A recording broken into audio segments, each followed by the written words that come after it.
जम्मू कश्मीर में भी बारिश हुई है। आसमान से लगातार आफत बनकर ये बारिश बरस रही है। रामबन में मूसलाधार बारिश से जमीन धंस रही है, जिसके चलते घर नदी में समा गया, जबकि कई और घर भी लैंडस्लाइड की चपेट में हैं, जो कभी भी चिनाब नदी में डूब सकते हैं, क्योंकि पूरे इलाके में लगातार जमीन धंस रही है। पहाड़ और घरों में मोटी मोटी दरारें पड़ चुकी हैं, जिससे रामबन के कुलाती में लोग खौफ में जी रहे हैं।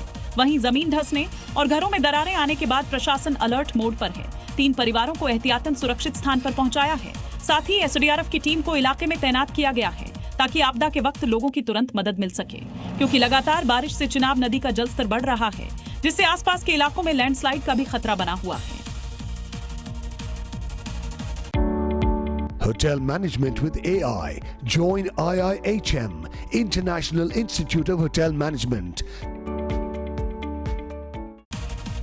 और दिल्ली में आज बारिश का ऑरेंज अलर्ट है। एनसीआर में भी भारी बारिश का आज अलर्ट है। ऑफिस जाने वालों को परेशानी हो सकती है। 25 राज्यों में भारी बारिश का अलर्ट जारी किया गया है। आपको बता दें कि दिल्ली एनसीआर में कल भी भीषण बारिश हुई थी, जिसके बाद जल भराव की समस्या भी हुई थी। गुरुग्राम में भी जल भराव हुआ था, जिसकी वजह से स्कूली बच्चों को परेशानी हुई थी। ये तस्वीरें आप गुरुग्राम की देख रहे हैं। और आज एक बार फिर से भारी बारिश की चेतावनी जारी की गई।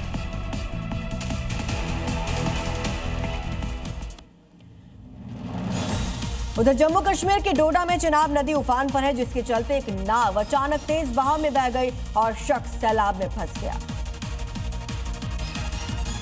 दरअसल नाव के जरिए चिनाब नदी से रेत निकालने का काम चल रहा था।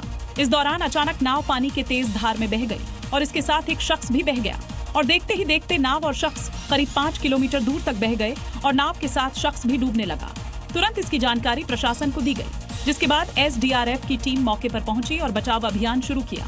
दूसरे बोट के जरिए 7 किलोमीटर दूर नदी में फंसे शख्स को सुरक्षित निकाल लिया। बताया जा रहा है, काम करते समय अचानक नाव की रस्सी छूट गई और नाव नदी में बह गई।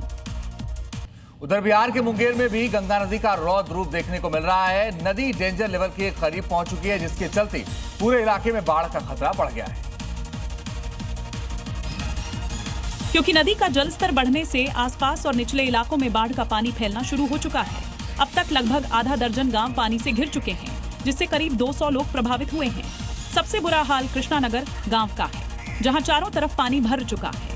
नदी किनारे खेत डूब चुके हैं, जिसके बाद ऊंचे जगहों और सड़कों पर शरण ले रहे हैं।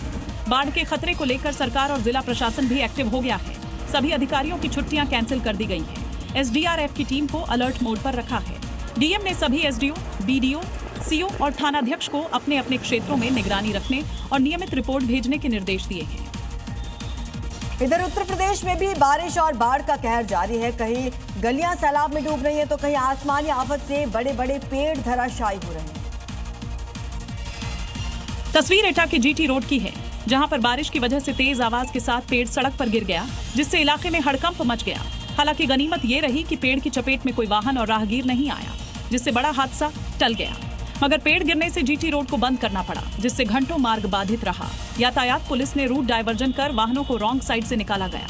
पेड़ गिरने की वजह से शहर के मुख्य मार्ग पर वाहनों की कतारें लग गईं। इस सड़क पर अमूमन भारी ट्रैफिक रहता है, मगर हादसे के वक्त आसपास कोई गाड़ी नहीं थी, जिससे कोई नुकसान नहीं है।